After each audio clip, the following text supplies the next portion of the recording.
देखिए, मुझे बहुत जगहों से कॉल आए, फिर मुझे लिंक भेजे गए और मुझसे कहा गया, पूछा गया कि ये इतने गलत शब्दों का इस्तेमाल किया गया हरियाणा की बेटियों के लिए और हरियाणवी गाने में, ये क्या इस तरह की भाषा का प्रयोग कर सकता है। जब मैंने वो सुना, मुझे खुद महसूस हुआ कि ये बहुत अपशब्द हैं, हल्की भाषा का प्रयोग है, गलत डायरेक्शन में जा रहे हैं वो शब्द, और ऐसे नहीं होने चाहिए। खास तौर से आपने उन बच्चियों को यूनिफॉर्म में दिखाया है, यानी आप इंडिकेट कर रहे हो कि स्कूल यूनिफॉर्म की बच्चियां हैं, फिर आप ये इंडिकेट कर रहे हो हरियाणा रोडवेज की बस है, तो सारा आप हरियाणा के ऊपर लिंक कर रहे हो और साथ में आप इस तरह के शब्दों का इस्तेमाल कर रहे हो कि मैं तो लड़कियों के साथ इस तरह से कर लूँगा। क्यों भाई, हरियाणा की बेटियां बेटियां नहीं है या देश की बेटियां बेटियां नहीं है?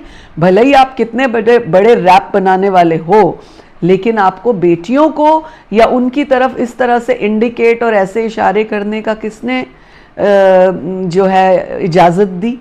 और मैं तो फिल्म सेंसर बोर्ड को भी इसमें दोषी मानती हूँ अगर ये गाना फिल्म सेंसर के थ्रू गया है, क्योंकि मैं स्वयं 3 वर्ष तक फिल्म सेंसर बोर्ड की मेंबर रही हूँ और मैंने जब जब भी इस तरह के गीत आए एक एक बात माइन्यूटली नोट की।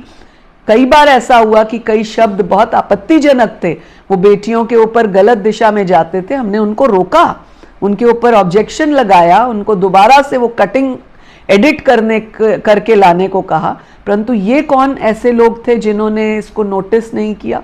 वो भी उतने ही दोषी माने जाते हैं। ये इनको स्पष्टीकरण देना होगा कि ये क्या है। ऐसे बहुत से ऐसे दर्शक हैं जिन्हें इस किसी मुख्य शब्द के बारे में पता नहीं, क्योंकि गाना ऑलरेडी जो है चल रहा है, 4-5 दिन हो गए। तो ऐसे में ऐसा कौन सा मुख्य शब्द है जिसे महिला आयोग ने पकड़ा है और उसके ऊपर उन्होंने ऑब्जेक्शन लगाया है?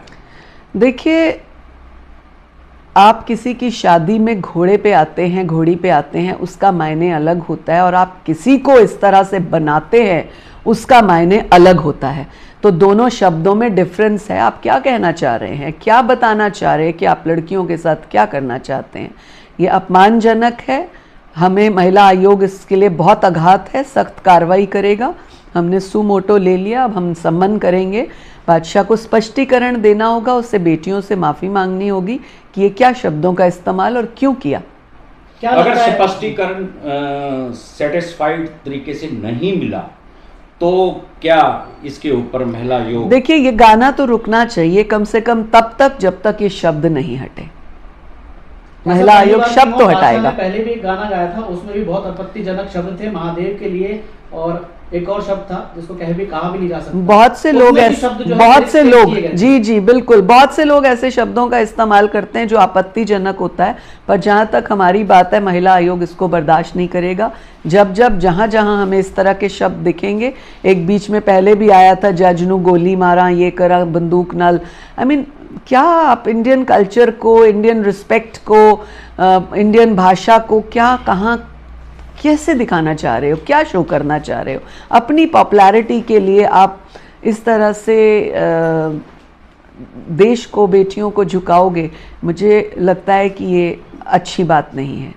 तो कहाँ सम्मन, एक बार फिर से पूछना चाहूँगा, कहाँ सम्मन? हमने सम्मन किया है बादशाह को, और उम्मीद है, मैं समझती हूँ सभ्यता यही कहती है कि गलती हुई है तो उसे एक्सेप्ट करें, और करनी भी चाहिए। तो क्या सेंसर बोर्ड से भी जानकारी ली? हम जानकारी ले रहे हैं कि ये कब किसने एडिट किया और कौन इसमें